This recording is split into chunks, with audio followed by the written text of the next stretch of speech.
आज हम MA stadium में केवल एक औपचारिक कार्यक्रम के उद्घाटन के लिए इकट्ठे नहीं हुए, बल्कि आज हम एक ऐसे संकल्प को आवाज देने आए हैं जो इस स्टेडियम तक सीमित नहीं रहने वाली, बल्कि हम जम्मू कश्मीर के हर गांव, हर कस्बे, हर शहर, हर घर और हर धड़कन तक पहुंचने का काम करेंगे। मैं एक बात स्पष्ट करना चाहता हूं कि नशा मुक्त जम्मू कश्मीर अभियान के इस चरण के शुभारंभ के साथ आज हम दृढ़ प्रतिज्ञा कर रहे हैं कि जम्मू कश्मीर के संवेदनशील नागरिक और यहां का प्रशासन अपने किसी भी युवा, किसी भी परिवार और किसी भी सपने को नशे की अंधेरी खाई में गिरने नहीं देगा। ये सच है कि ड्रग अब्यूज समाज में व्याप्त होता हुआ एक कैंसर, जिसे कोई आंकड़ा, कोई रिपोर्ट, कोई ग्राफ पूरी तरह व्यक्त नहीं कर सकता। जब हम ड्रग एडिक्शन से जुड़ी संख्या देखते हैं तो हमें केवल प्रतिशत दिखाई पड़ता है। जब केस देखते हैं तो फाइल नजर आती है और आंकड़े नजर आते हैं, परंतु उन हर आंकड़ों के पीछे एक जीवंत कहानी होती है। एक एक परिवार का संघर्ष होता है, एक एक माँ बाप का दर्द छिपा होता है। जम्मू कश्मीर में हजारों परिवार हैं जिन्होंने अपनी संतान के भविष्य को बचाने के लिए बड़ी कुर्बानियां की हैं। मैं मानता हूं कि हर एक परिवार जो ड्रग अब्यूज के संघर्ष को झेल रहा है, वो समाज को एक चेतावनी भी दे रहा है कि यह समस्या केवल व्यक्तिगत नहीं है बल्कि सामूहिक है, और यह केवल किसी एक परिवार की त्रासदी नहीं है बल्कि यह पूरे समाज के सामने खड़ी एक बहुत बड़ी चुनौती है। और इसलिए नशा मुक्त जम्मू कश्मीर अभियान की कहानियों को समाज की सहानुभूति ही नहीं बल्कि कलेक्टिव एक्शन की जरूरत है। हम सब जानते हैं कि सन 2020 में भारत के आदरणीय प्रधानमंत्री श्रीमान नरेंद्र मोदी जी के नेतृत्व में पूरे देश में नशा मुक्त अभियान प्रारंभ हुआ था। देश में प्रारंभ के बाद जम्मू कश्मीर के अंतर्गत भी अनेक प्रयास हुए। 2021 में अनेक पंचायतों को नशा मुक्त पंचायत घोषित करने का एक अभियान लिया गया था। पिछले वर्ष 2025 में जम्मू कश्मीर सरकार और प्रशासन ने मिलकर के पूरे जम्मू कश्मीर को नशा मुक्त करने का एक वृहद अभियान चलाया। पंचायत स्कूल कॉलेज में जाकर युवाओं से सीधे बात की गई, उपचार की सुविधाएं बढ़ाई गई, जो लोग मदद चाहते थे उन्हें मदद दी गई।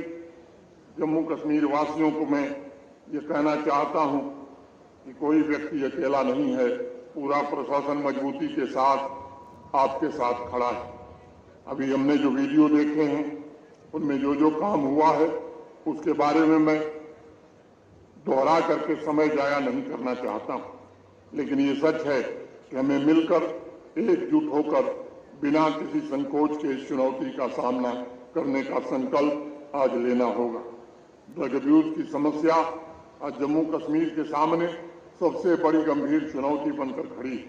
ये हमारी युवाओं की ऊर्जा को कमजोर कर रही है, हमारे परिवारों की नींव को कमजोर कर रही है और हमारे समाज की नैतिक शक्ति को प्रभावित कर रही है। यह संघर्ष केवल किसी एक विभाग का नहीं, ये केवल कानून व्यवस्था का मुद्दा नहीं, ये केवल स्वास्थ्य का भी प्रश्न नहीं है, बल्कि ड्रग एडिक्शन को समाप्त करना ये हम सबकी सामूहिक जिम्मेदारी है। किसी एक समुदाय या किसी एक क्षेत्र तक ये सीमित भी नहीं, ये हर उस जिले, हर उस गांव, हर उस कस्बे तक पहुंच गई है।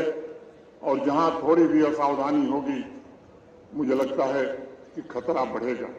जहां साथियों का दबाव है, सोशल मीडिया पर भ्रमित करने वाली इमेज भी कुछ लोग प्रस्तुत कर रहे हैं, जहां लालच में अंधे नशे के तस्कर हमारे युवाओं को अपना शिकार बना रहे हैं, आज जब हम इस चरण की शुरुआत कर रहे हैं तो हमें यह स्वीकार करने में प्रसन्नता हो रही है कि निरंतर अभियानों का असर तो आया, एक मजबूत नींव भी हम तैयार करने में सफल हुए।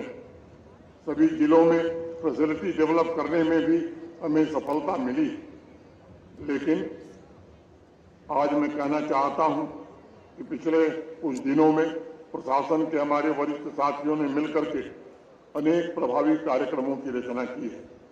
2 अप्रैल को जम्मू कश्मीर प्रशासन ने Jammu and Kashmir substance use disorder treatment counselling and rehabilitation centre rules 2026 को नोटिफाई किया ताकि हर एक सेंटर जेन्युइन हो, नशे के शिकार मरीज के लिए समर्पित हो, सभी आवश्यक ह्यूमन रिसोर्स मौजूद हो और उस सेंटर की निगरानी की व्यवस्था भी की गई है। ऐसे सभी सेंटर्स के खिलाफ कार्रवाई भी की जाएगी जो बिना किसी सपोर्ट स्टाफ के चल रहे हैं और जो नियम हैं उनके प्रावधानों के विपरीत भी चलाए जा रहे हैं। लेकिन हमें समझना होगा कि ये केवल शुरुआत। हमारी उपलब्धियां हमें बराबर याद दिलाती हैं कि हम सही दिशा में हैं, लेकिन हमें यह भी प्रेरित करती हैं कि अभी रास्ता बड़ा लंबा है। आने वाले 3 महीने 100 दिन हमारे लिए बड़े महत्वपूर्ण हैं। इस अवधि में हमारा अभियान अनेक चरणों में आगे बढ़ने वाला है। इसमें जागरूकता का कार्यक्रम होगा ताकि हर व्यक्ति तक हम पहुंच सकें। जनभागीदारी की भावना सुनिश्चित करने के प्रयास हम करेंगे। युवाओं पर विशेष रूप से और महिलाओं पर केंद्रित अभियान भी चलेंगे। स्कूल, कॉलेज, विश्वविद्यालयों में काउंसलर्स की नियुक्ति होगी जो स्टूडेंट से संवाद करेंगे। समुदाय को जोड़ने का प्रयत्न होगा। सभी स्टेक होल्डर्स मिलकर के गांव शहर में बैठकों का आयोजन करेंगे और मैं अनुरोध करूंगा कि विशेष रूप से हमारी नारी शक्ति माताओं बहनों को ताकतवर बना करके, क्योंकि वही परिवार की धुरी हैं और जब हमारी बहनें जागरूक होती हैं तो मैं मानता हूं पूरा समाज जागरूक होता है। कानून के सख्त पालन का भी इंतजाम किया गया है। जो लोग ड्रग स्मगलिंग में शामिल हैं उनके खिलाफ कठोरतम कार्रवाई सुनिश्चित की। और आज मैं इस मंच से बड़े स्पष्ट शब्दों में कहना चाहता हूं कि समाज को नुकसान पहुंचाने वालों को किसी भी सूरत में बख्शा नहीं जाएगा। मैं पुलिस के जवानों, सीमा में लगे हुए सभी बहादुर सुरक्षा बलों तथा एंटी नारकोटिक्स टास्क फोर्स के सभी वीरों से कहना चाहता हूं कि हमारा पड़ोसी एक षड्यंत्र के तहत ड्रग स्मगलिंग के जरिए आतंक की भी फंडिंग कर रहा है और हमारे भविष्य को खोखला बनाने की कोशिश कर रहा है। सीमा पार से स्मगलिंग करके लाए गए ड्रग्स जम्मू कश्मीर की शांति और हमारे नौजवानों के जीवन के लिए सबसे बड़े खतरे बनकर उभरे और उस ड्रग की खेप जो हमारी निगाहों से बचकर भीतर आ जाती है और न केवल आतंकी गतिविधियों को स्पॉन्सर करती है बल्कि कई परिवारों की जिंदगी लेती है, उनका भविष्य छीनती है और एक जीवन को उसके सही अर्थों में शुरू होने से पहले ही समाप्त कर देती है। वर्दी पहने हर एक जिम्मेदार साथी से मैं आज कहना चाहता हूं कि आज हमें संकल्प लेना है कि अब किसी भी सूरत में हम ये नहीं होने देंगे। हमने हमेशा एक बात कही है कि बेगुनाह को छेड़ो मत और गुनहगार को छोड़ो मत। ये सिद्धांत इस अभियान में भी हम लागू करेंगे। जो भी स्मगलर ये सोचता है वो हमारे समाज में जहर घोलकर बेखौफ घूम सकता है, तो आज मैं कहना चाहता हूं कि कानून अपनी पूरी ताकत से उसके खिलाफ खड़ा होगा, न कल न कभी बाद में। मैं अभी बल्कि इसी क्षण से हम तस्करों के पूरे तंत्र को नस्तानाबूद करने की शपथ लें। एक एसओपी भी प्रशासन ने तैयार की है। हर एक स्मगलर को, उसके साथियों को कानून के कटघरे में लाने का एक समुचित प्रबंध किया गया और ये सुनिश्चित किया जाएगा कि निर्दोष जिंदगियों को बर्बाद करने की कीमत कड़ी, त्वरित और निश्चित हो। इस काले धंधे से जुड़े हर तत्व से मैं कहना चाहता हूं कि तुम अछूते नहीं हो, तुम अदृश्य भी नहीं हो। अब जम्मू कश्मीर प्रशासन और पुलिस तुम्हें अपने कर्मों का हिसाब देना होगा। इस एसओपी के तहत अत्यंत महत्वपूर्ण निर्णय भी हुए हैं।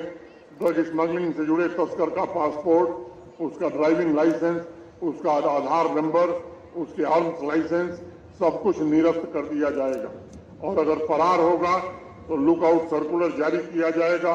एनडीपीएस एक्ट के तहत उसकी चल अचल संपत्ति भी अटैच की जाएगी, बैंक अकाउंट फ्रीज किया जाएगा और उसके खिलाफ फाइनेंशियल इन्वेस्टिगेशन भी प्रारंभ किया जाएगा। मैं आपको भरोसा देना चाहता हूं कि हम इस नेटवर्क के खिलाफ ऐसी कठोर कार्रवाई करना चाहते हैं कि आने वाली पुश्तों की रूह भी उनकी काम जाए। साथ ही मैं अपने प्रशासन के सभी वरिष्ठ अधिकारियों से भी आग्रह करना चाहता हूं कि मानस पोर्टल और मानस टोल फ्री नंबर पर जितनी भी शिकायतें और जानकारियां मिल रही हैं उन पर भी हमें संवेदनशील होकर त्वरित और प्रभावी कार्रवाई करनी होगी। पंचायत, मोहल्ला कमेटी, चौकीदार, लंबरदार और अन्य सभी कर्मियों के सहयोग से ग्रास रूट इंटेलिजेंस को भी हमें मजबूत बनाना, ताकि ड्रग स्मगलिंग से जुड़े हर एक तत्व की पहचान की जाए, उसे कानून के तहत कड़ी सजा दी जाए। इस दिशा में पंचायत सर्विलांस समिति, वार्ड सर्विलांस समिति गठन करने और उस पर नजर रखने की जरूरत। मित्रों, लेकिन जो नशे के शिकार हैं उनके पुनर्वास का भी समुचित प्रबंध जम्मू कश्मीर प्रशासन ने किया है।